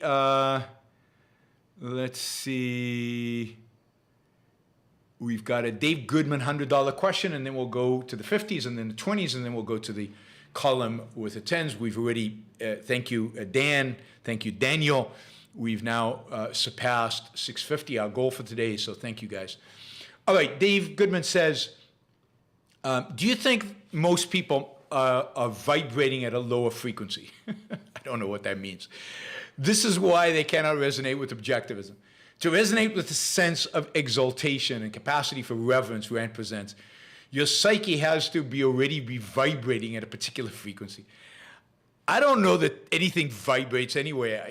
Well, some things do, but I don't think that's it. I think there's something to what you're saying in the sense that to respond to Iron Man's hero worshiping, you have to have something in you that already wants heroes, that admires heroes, that is going to respond to those heroes. It's not an issue of frequency. It's an issue of sense of life. It's an issue of the basic foundations, the basic formulations, the basic ideas that you have established for yourself. The conclusions you have come to in your life about the world, about yourself, that shape your soul. And most people either don't have a soul or have a pretty, I'd say, poor, diminished, uninteresting soul. And therefore they don't respond to heroes, they don't respond to Ayn Rand's characters, they don't respond to heroic actions. Life is just dull because they are dull. So I don't view it in terms of frequency, but in terms of this, what kind of soul do you have, or if you have one at all?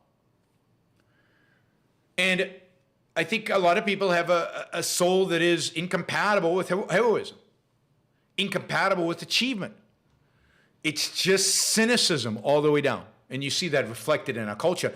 So it's very easy for our children to become cynical because that's the culture in which they're brought up. That's the cartoons that they watch, the movies they watch, the TV series they watch, and most of the people around them, including their parents often.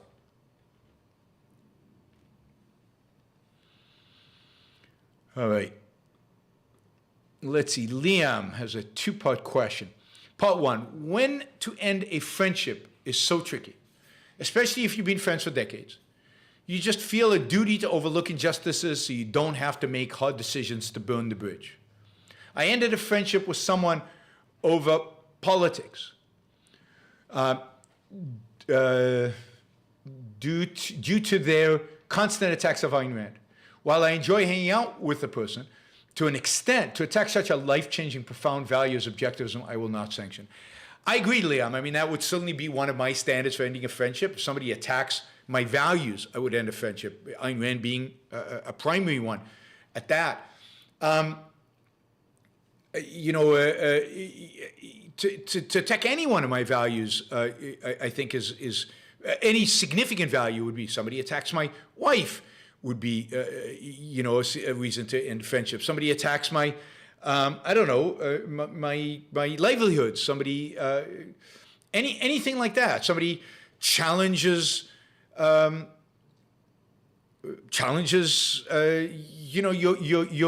values, your nature, who you are, what you are, diminishes you. It's a reason to end a friendship. There are a lot of reasons, unfortunately, that people give you to end friendships. On the other hand, friendships are really, really valuable and precious, and you don't want to end them gratuitously. You don't want to end them for no reason. Colt, thank you for the support. Really appreciate it. But it is true that there are, when somebody is challenging or when somebody is attacking, when somebody's diminishing the things that are most important to you, the most important values to you, then yes, there's no alternative but to end those kind of friendships. Recognizing the enormous value that friendship is. So you don't want to do it unless there's really good reason. But again, if somebody's dishonest, you know, I've had friends who have said irrational things, who've said things I don't understand, I don't get, I've forgiven and forgiven and forgiven. But the reality is that once they start spouting irrational stuff, it's just a question of time before they could do more and more and more, and they become more and more irrational. And if you challenge them on the irrational stuff and they don't completely retract it, or they... So, you know, if anything, I probably should have cut off friendships earlier. I probably tend to wait longer than I should in cutting off friendship, because friendship is such a high value that I want to give them as much benefit as the doubt as possible. But in almost all cases, once they start down a path of immorality, once they start a path of dishonesty, or a path of deception, or you know, then it's just too late. And by that point, you just have to cut it off. All right, thank you, Liam. Let's see, other $50 questions. James says, no matter how vicious and evil our intellectuals are, I believe that there are certain levels of authoritarianism and poverty people in the West will always find unacceptable. That's why we see these pushbacks against CRT, woke, and Trumpism. I think that's still the case. I think there's still a sense among most people that they want to live well, they want to be successful, they want to achieve something, they like money, and they like, more importantly, more fundamentally, they like freedom, at least to some extent. So they're not quite willing to give all that up and just,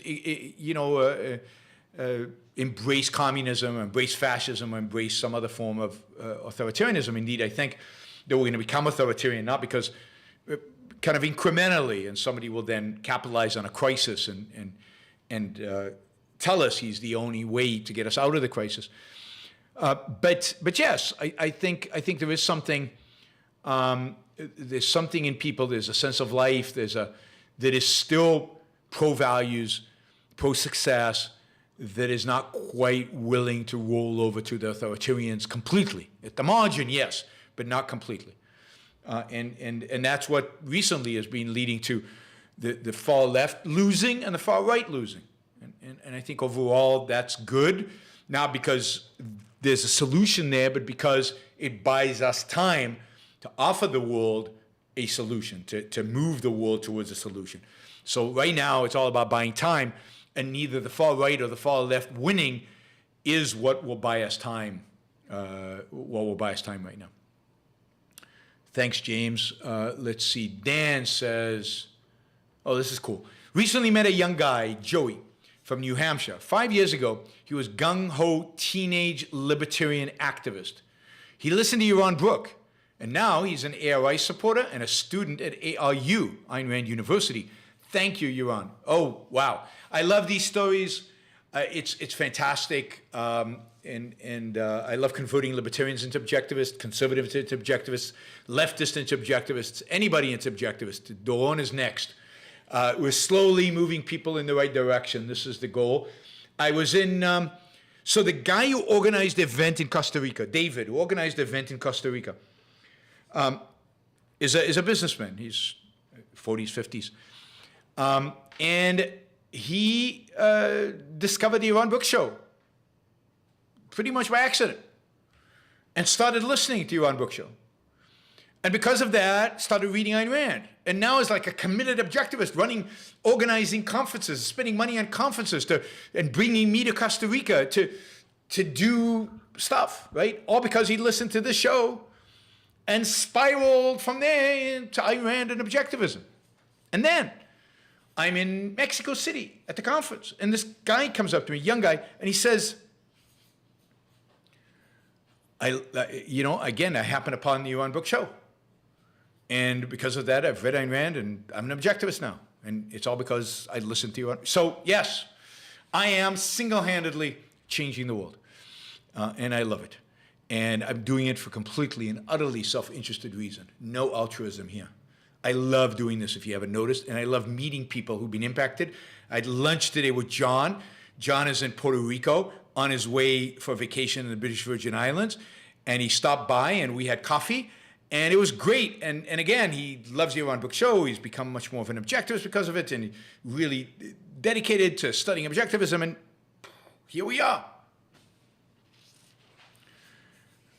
Richard said, I was a neoconservative libertarian Catholic. Neoconservative libertarian Catholic. That's good. A neoconservative, you can't be a neoconservative and a libertarian. We can talk about the differences, but you cannot be a neoconservative and a libertarian. Catholic, you can be with either one of those. 7 years ago, an objectivist friend in college, and Yaron helped convert me. I've never looked back. Thanks, Yaron, and thanks, Connor. All right, Richard. So we're having an impact, guys. We're really having an impact. So it's exciting.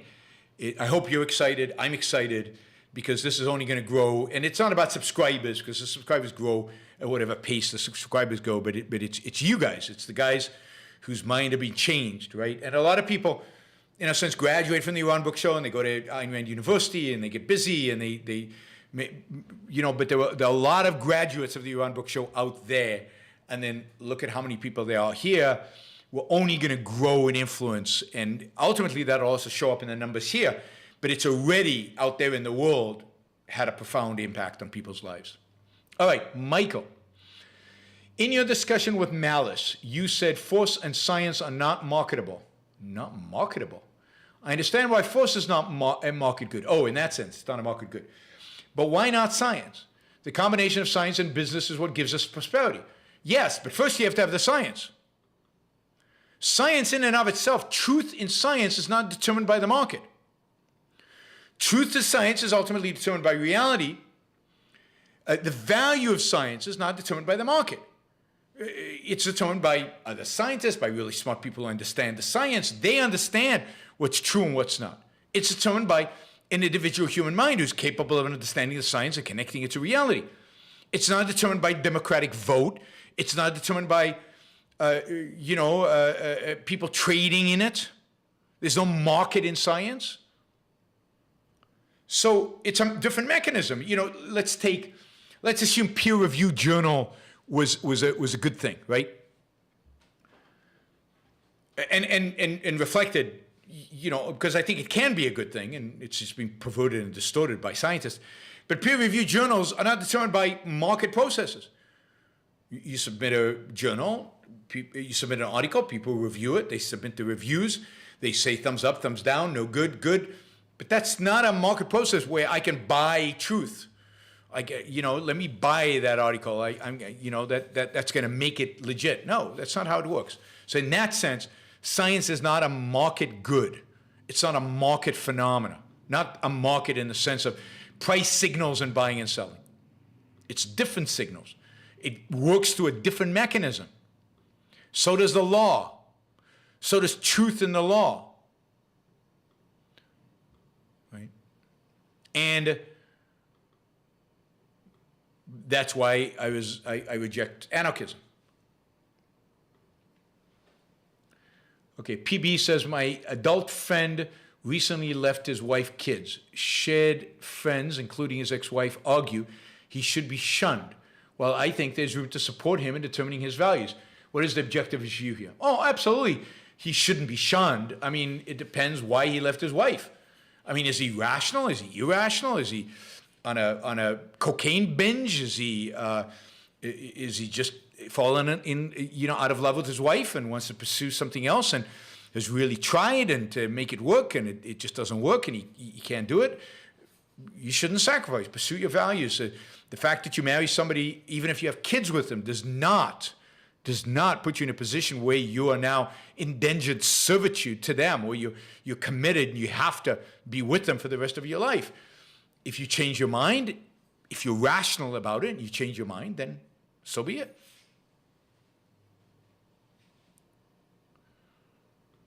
All right. Nathan says, can you provide an update on the war in Ukraine? A quick one. I'll do more of that next week when I do the newsy kind of shows. But basically, war in Ukraine is going, Ukraine's way. Kherson, I just saw pictures of the first train from Kiev running straight to the southern city of Kherson and the celebration at its arrival in the city. The Russians are hunkering down on the territory they still occupy, and they still occupy a significant amount of territory of Ukraine. They're hunkering down for defensive action, but there's no indication that they're going to make any progress and move forward.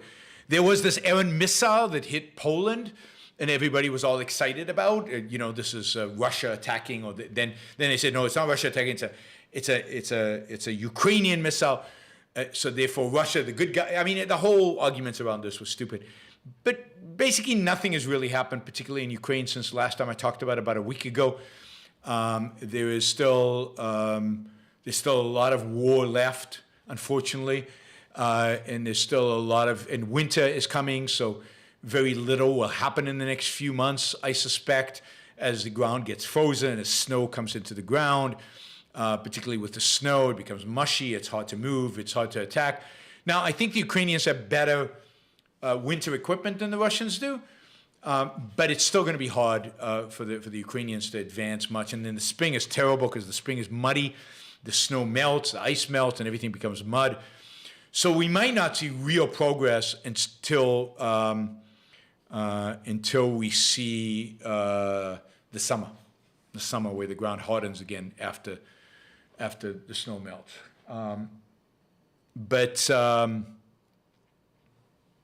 Anyway, I'll talk more about Ukraine as the week progresses. Mr. Matt, the details surfacing from this story also seem to be highlighted the problems of cronyism. Yes, we talked about this already. Absolutely. Richard says, I'm not an expert on crypto, but I know a fair bit about it. But I really don't get NFTs. Why pay $1 million for a virtual picture of a monkey? What makes it valuable other than speculation? Is this Tulip Mania 2.0? I mean, I'm sure there's a lot of Tulip Mania in it.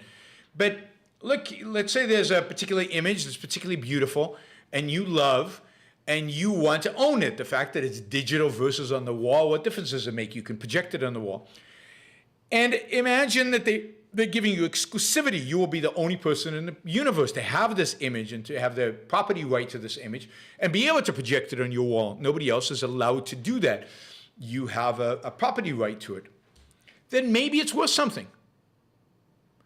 You do own it. You own that particular digital image of it. Nobody else can use a digital image of that thing. That's my understanding of an NFT, right? An NFT is just a property right over an image of something.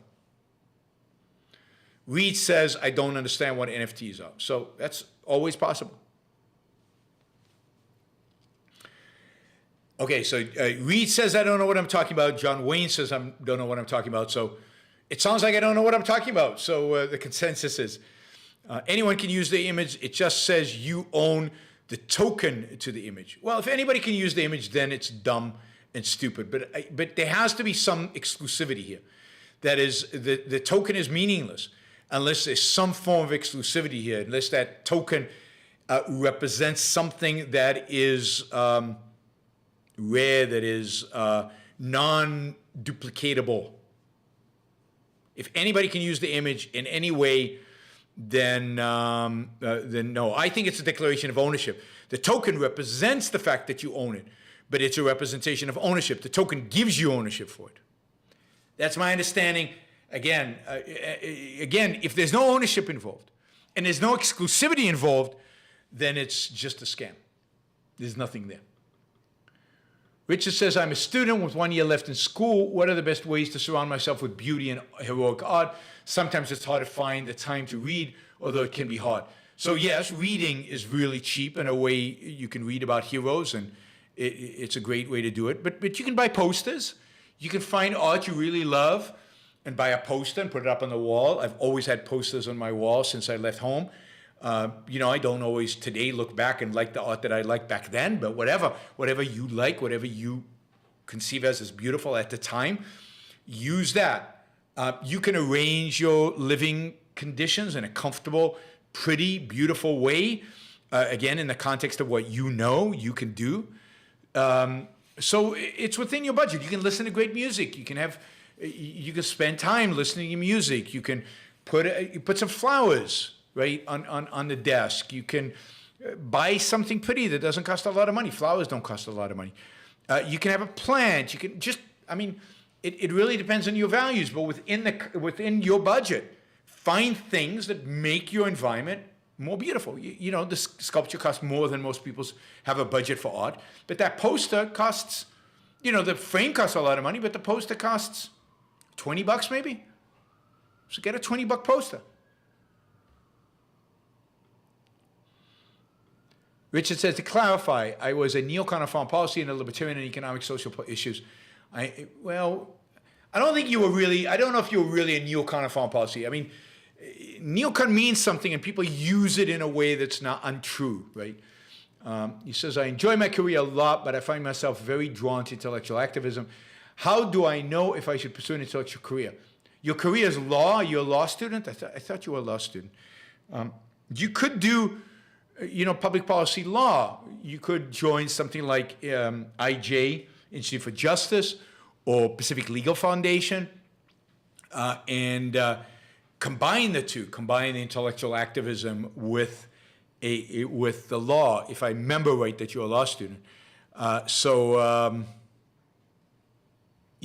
would say that is one way to do it. But partially, if you're studying law now, go and start on law and see if you like it. Or on the other hand, you could take a gap year, take a year off after law school, go study full-time at the Ayn Rand Institute, at Ayn Rand University, try to see if that kind of intellectual life that some of the scholars there engage in is of interest to you. We have some lawyers who work at the Ayn Rand Institute. Augustina is somebody who finished a law degree and ultimately became an intellectual at the Institute. You can talk to Augustina about what it's like to work at the Institute and why she left law. So a lot of things you can do to gain more information about, and so that you can make the right career choice. All right, let's see. Whew, I'm tired. An hour 45 minutes, and very passionate today, so a lot of energy consumed. All right, we've got a bunch of 2, 10, 5, $6 questions, which I'm going to run through. I will do this fairly quickly. Richard says $20 questions. I can't ignore it. Yes, I'm a law student. I think the things I find more interesting are scholarly work, research, and teaching. I also like the intersection between law and economics. I'll look into Ayn Rand University. Thank you, Ron. But also, I would look into Institute for Justice, Pacific Legal Foundation, and the work that they do, because you could find there a really interesting intersection between your ideas and kind of legal activism. All right, Hopper Campbell says, Jordan Peterson recently said masturbation is immoral because instead of engaging in pair bonding, you're now bonding with yourself. This strikes me as rationalizing a hatred of pleasure. I think you're absolutely right. But look, if the alternative was, should I have sex with my wife? No, I'm going to go masturbate. Then I would say, yeah, something's a little weird going on there if you'd prefer masturbating on having sex with your wife, or having sex with a girlfriend, or having sex with somebody you know whom you have good sex with. Sex is so much better than masturbation. Than the sacrifice to give up sex in order to masturbate is a massive error and a massive mistake. But if the alternative is no sex or masturbation, then what's wrong with it? And what's wrong with bonding with yourself? I mean, I think masturbation does involve bonding with yourself. What's wrong with that? It seems pleasurable. It seems fun. It seems, yeah, kind of exciting. Why not do it? And you're not giving up something, i.e. sex, then do it. If you've given up on sex for masturbation, then that's a real problem. Now, I know in the manosphere, there's a very negative attitude towards masturbation, which is bizarre and nuts, and I think a problem. There's nothing wrong with masturbation. So wonderful, actually, there's everything good about masturbation. Nothing wrong about it. It's fantastic. Do it as often as you can. Now, don't, again, do it at the expense of having sex, because sex is even better. But, yeah, it's kind of absurd. And this applies to women and men, right?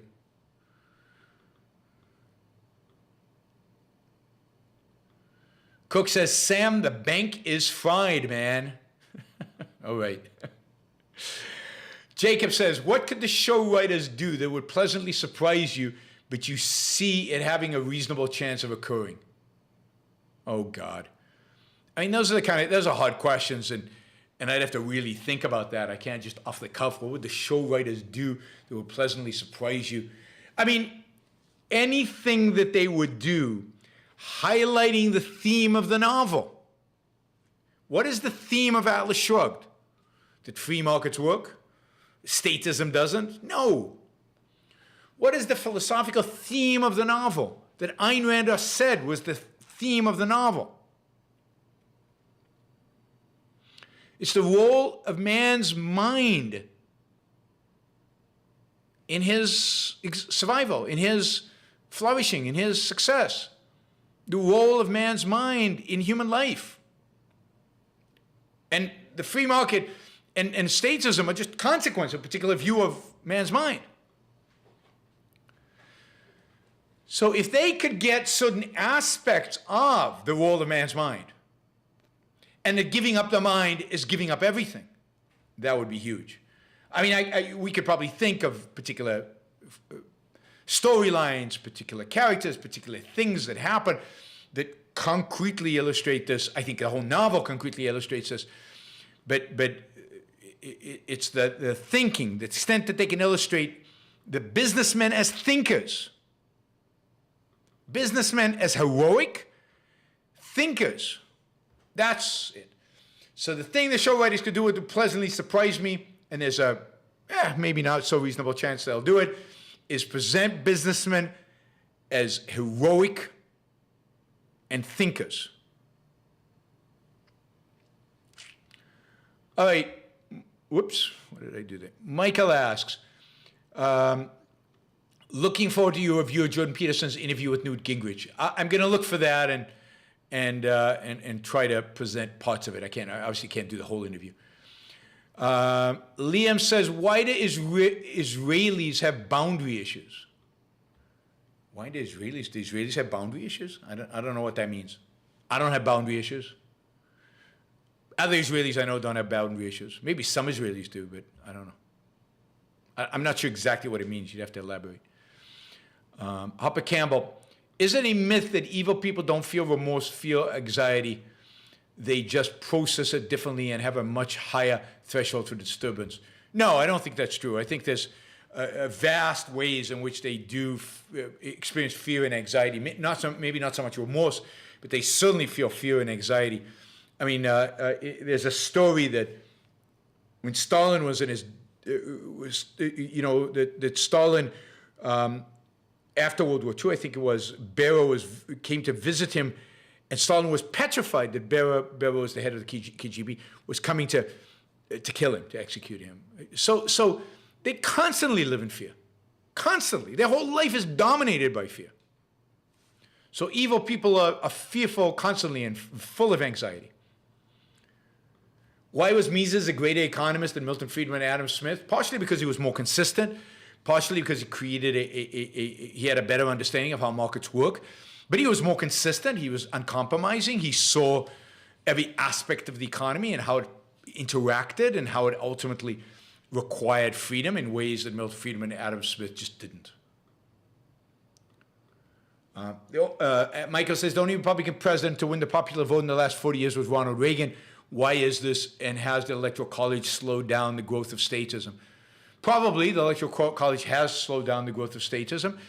And why is this? Because Ronald Reagan is the only Republican to actually make a positive, inspiring American case for America that got people, no matter what their political tribal status was, to get excited about him. He actually projected a vision, a view of what America can and is that inspired people across the political spectrum. A lot of former Democrats became, some said, lifelong Republicans. I mean, there's probably a deeper answer in terms of analyzing this, but I'll have to leave that for another time. Micah says, once one country becomes objectivist, it will be a rapid domino effect. I hope so. I'm not sure. It depends on which country, but one hopes so.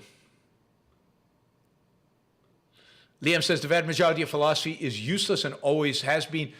It's actually worse than useless because it's actively killing us every day. Yes, it's worse than useless. It's actually destructive. It's actually undermining of human beings. So, Kantian philosophy or Hegel, it actually destroys life. So it's much, and I don't know, it's probably true. Certainly the vast majority of modern philosophy, of philosophy post-Renaissance is that way. Maybe. That Doodle Dan Bunny says JP is a charlatan and a hack. He says absolutely nothing, mystical nonsense. A total witch doctor who overloads the crow by speaking a lot of incoherent nonsense in quick succession. Yeah, incredibly popular and incredibly influential, and God, he gets millions and millions and millions and millions and millions of views. That Doodle Bunny, is it true Rand took speed and amphetamines regularly while writing Atlas Shrugged? She felt those substances were rational values. I don't know to what extent she took them. I don't have intimate knowledge of her biography. It's nothing I've really ever studied. I do think she took them for a while, and I think the reason was, I don't know about speed, but I think amphetamines. I think it kept her awake, it kept her focused, it kept her engaged in productive activity. It enhanced her ability to be productive, and the question is, what are the side effects or what are the downsides? I don't know. I haven't studied it, but I'm not against drugs that, without side effects and without downsides, actually enhance your ability to stay awake and to stay focused and to stay productive and to complete a massive, incredible project. So what she exactly did, I don't know. We'll have to wait for biographers who are objective about these things and actually look at the evidence to make clear. But I have nothing against, if somebody can come to me with a pill that makes it possible for me to stay more in focus and engage more and be more productive and has no negatives associated with it, I would take it. Why not? After it was well studied and I don't like playing with my brain. Frank says, my take on Titanic is that rich people inherited dollars and were living off the rewards of their hard-working grandparents. Is this Cameron's view? Well, Titanic is much more than that. Yes, I think that's Cameron's view, but the theme of Titanic is a Marxist movie, explicitly so. In the visuals, emphasize the Marxism, and it's not just that they're living off of the hardworking grandparents, but they're living off of the poor people who are actually doing the work. You can see that in the cross-section shots of the Titanic, the rich people sitting on top in their lounge chairs, and as you go lower down in the ranks, it gets less comfortable until you get to what actually is driving the ship, which is the men feeding the coal and sweating and working. They are the real producers, and everybody else is exploiting off of them. That's a strong visual in the movie. And then, of course, the lifeboat situation where the rich get off first, and all of that is a fundamentally Marxist theme. It's an awful movie. I hate that movie. Teaching a rich kid how to live is teaching them how to spit. I mean, I found the whole movie disgusting and despicable, and I despise that movie, Titanic. And it's the beginning of the end of James Cameron, or maybe the end of James Cameron, whatever. PB, why is a little bit of altruism? Oh, I already answered that. Michael says, how can you trust somebody who has read and studied Ayn Rand and has now become an objectivist? Well, it depends what you mean by trust somebody. They are still challenged by it. They still have questions. They don't agree with it. What does it mean, trust them? Am I giving them all my money? Are they now automatically a rapist? What are they exactly? Ayn Rand's philosophy is not easy. It's not easy to accept, and it's not easy to live up to, and it's not easy to maintain. Daniel, thanks for the cheers. Fenblow, figure it, top it off. Thank you, Fenblow. Thank you, Richard. Let's see. Simon says, this comes from my girlfriend. She's a theist and wants to know why not keep some magic alive and have that faith in God, or keep some mystical in life. Because it's irrational. Because it conditions your mind to accept the irrational.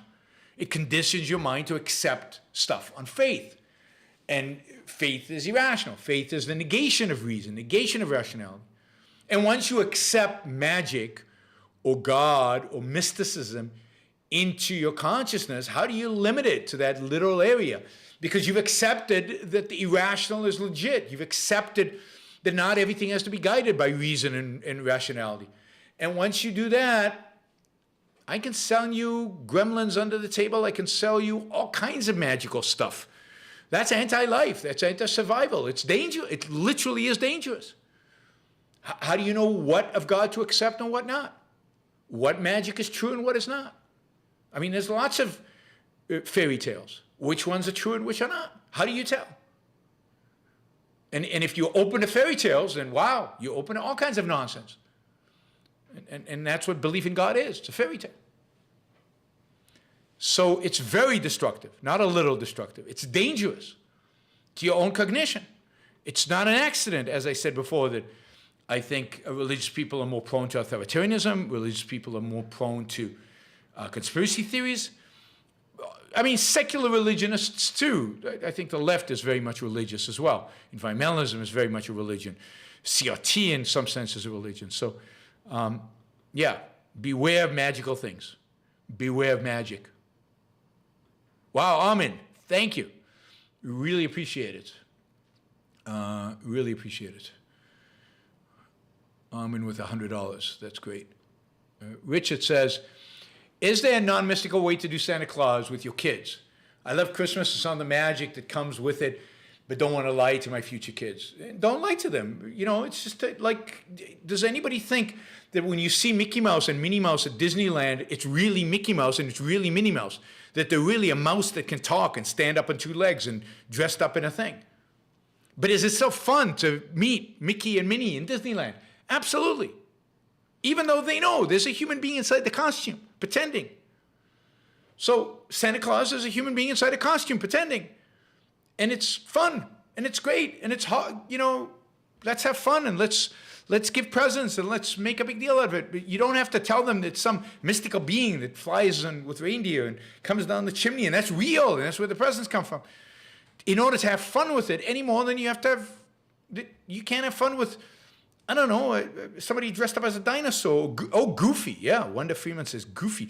Yeah, I mean, Goofy is fun. And he's just a dressed up guy, but he's still fun. Kids love those things. They love to go and they love to have pictures with them, and they love all that stuff. So, no, I mean, you can have Santa Claus and not make Santa Claus mystical at the same time, and still have fun, and still enjoy it, and still enjoy the fantasy and the story and the pretense and all of that. Applejack says, $20. Sorry, I'm late. Thank you, Applejack. All right, everybody. This has been great. Thank you for all the support. I will see you tomorrow. I'm not sure what the topic will be tomorrow, but I'll see you tomorrow sometime, either 3 or at 8 p.m. 3 or 8 p.m. Puerto Rican time, which is actually 2 or 7 p.m. East Coast time. I will let you know tomorrow. I will also let you know about the topic. I will also start the short news briefings on Monday, and we'll go from there.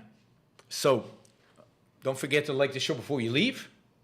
A lot of people watch live today, so certainly we can get more than 118 likes out there. And share my content and let people know and talk and promote and help us change the world. Bye, everybody.